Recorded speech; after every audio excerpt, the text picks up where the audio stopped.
नमस्कार दोस्तों, तो कैसे हैं आप सब लोग। और आज के वीडियो के अंदर हम बात करने वाले हैं कि मुझे सिर्फ हर हाल में परीक्षा में पास होना है, उतने नंबर लाने हैं कि मेरे बैक नहीं लगे। क्योंकि आप सब जानते हो कि बैक लग गई तो कितना नुकसान होने वाला है। पैसों का नुकसान होगा, समय का नुकसान होगा, बार बार पेपर देना है। इसलिए आज के वीडियो में मैं स्पेशली आपके लिए लेकर आया हूँ बैक बेंचर ट्रिक्स। ऐसे ट्रिक्स जो आपको पास करेगी। आपको हर एग्ज़ाम के अंदर, चाहे यूनिवर्सिटी एग्ज़ाम हो, चाहे आपका कोई भी एग्ज़ाम हो, उसमें इन फार्मूलाज़ का यूज़ करके आप लास्ट स्टेज के प्रिपरेशन को अच्छा कर सकते हैं और पास हो सकते हैं। अब इसमें जुगाड़ से जुगाड़ ट्रिक है।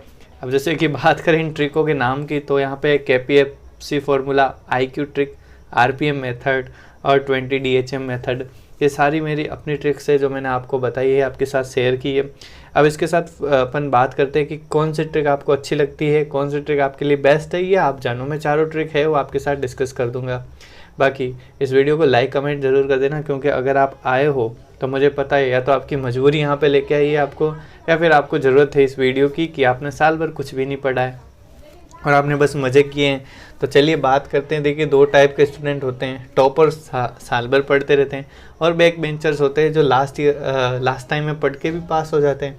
और अगर आप पास नहीं हो पा रहे हो तो ज़रूर आपकी प्लानिंग्स में मिस्टेक्स है, तो इन प्लानिंग्स को अपन अच्छा कर लेते हैं और अपने एग्ज़ाम अच्छे हो जाएंगे।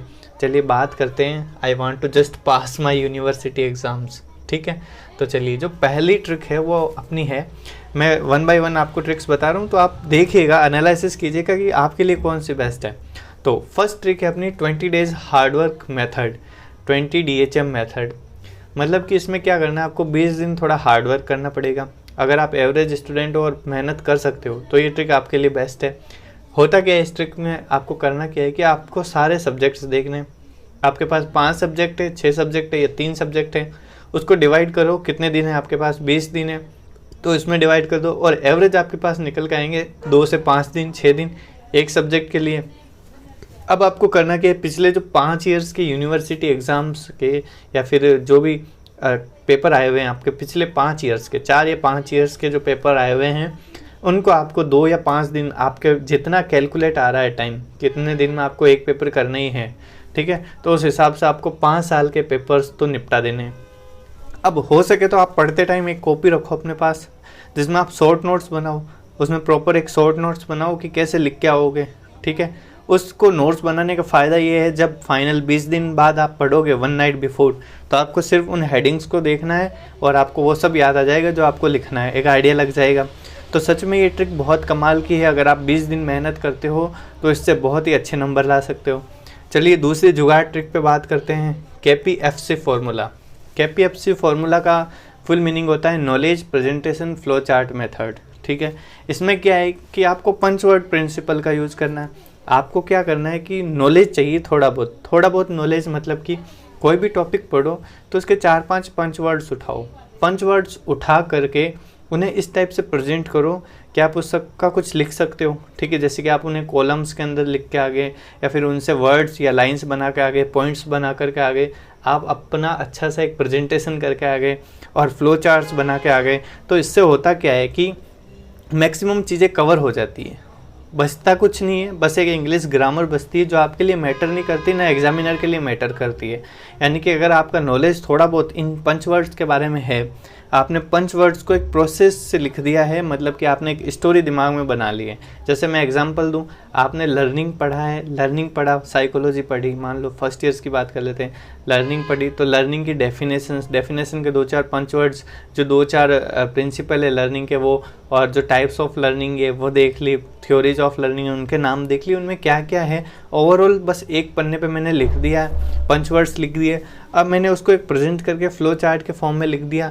अब जब एग्जाम में आया तो मैंने फ्लो चार्ट भी बना दिए और थोड़े बहुत लाइंस में भी लिख के आ गया। तो एक KPFC फार्मूला आपको बहुत अच्छे नंबर दिलाता है। ये एग्जामिनर को पागल बनाने की एक ट्रिक है। चलिए आगे बात करते हैं IQ फार्मूला के बारे में। IQ फार्मूला क्या है? इंटेलिजेंट क्वेश्चन फार्मूला नहीं, IQ फार्मूला ये नहीं। IQ का फार्मूला होता है इम्पोर्टेंट क्वेश्चन फार्मूला। इसका मतलब क्या है कि आपको क्या करना है कि हर जो भी पूरा सब्जेक्ट है, मान लीजिए एक सब्जेक्ट है, उसके 30 से 40 ऐसे क्वेश्चंस उठाओ जो हर बार आते हैं। इसके लिए मैंने आपको वीडियोस बना के दे दिए हैं। इसमें जो अपने 5 स्टार्स हैं उनको पहले ले लो, 4 स्टार्स को बाद में, 3 स्टार को बाद में। तो उसके हिसाब से आपको प्रॉपर क्या करना है कि एक सब्जेक्ट के पूरे एक सब्जेक्ट के 30 से 40 क्वेश्चंस बनाने, उसको टोटल सब्जेक्ट से डिवाइड करो, रिमेनिंग डेज निकालो और ये निकालो कि आपको एक दिन में कितने सवाल सॉल्व करने हैं। अगर आपको लग रहा है एक दिन में 10 सवाल सॉल्व करने से मेरा काम हो रहा है, तो उन 10 सवालों को सॉल्व करो, उनको रिवाइज करो और उन इम्पॉर्टेंट क्वेश्चंस को अच्छे से पढ़ लो, आपका काम बन जाएगा। ठीक है।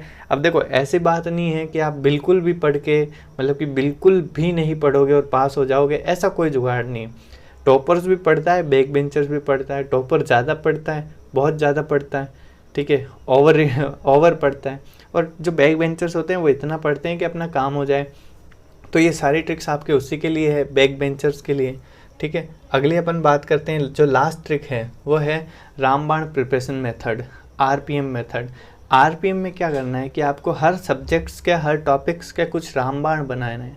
मैंने आपको हर बार बोला है कि आप A4 साइज पेपर का यूज़ करो, जिसके अंदर आप टॉपिक्स और हेडिंग्स ज़्यादा ऐड करना। जैसे कि A4 साइज़ के पेपर पे मैंने लर्निंग टॉपिक लिखा, तो लर्निंग डेफिनेशन, नेचर, प्रिंसिपल, उसका कैरेक्टरिस्टिक्स, उसके थ्योरीज हो गई, उसके प्रिंसिपल्स हो गए, उसके टाइप्स ऑफ लर्निंग हो गए, फैक्टर अफेक्टिंग लर्निंग। जितनी ज़्यादा हेडिंग्स हैं उतना ज़्यादा मज़ा है, उतने ज़्यादा नंबर है। ठीक है। तो आपको क्या करना है कि ओवरऑल रामबाण बनाना है, उन सब की 2-2, 3-3 लाइन या पंच वर्ड्स चुराने हैं और उसके हिसाब से अपने कुछ पेपर्स तैयार कर लेने। उन पेपर्स को आप रिवाइज करो, रीड करो और फाइनल एग्ज़ाम दो, आपके नंबर अच्छे आएंगे। कोई बेशक बात, कोई मतलब ऐसी दिक्कत वाली बात नहीं है कि आपके नंबर कहीं पे कटने वाले हैं या फिर आप फेल हो जाओगे, बेक हो जाओगे।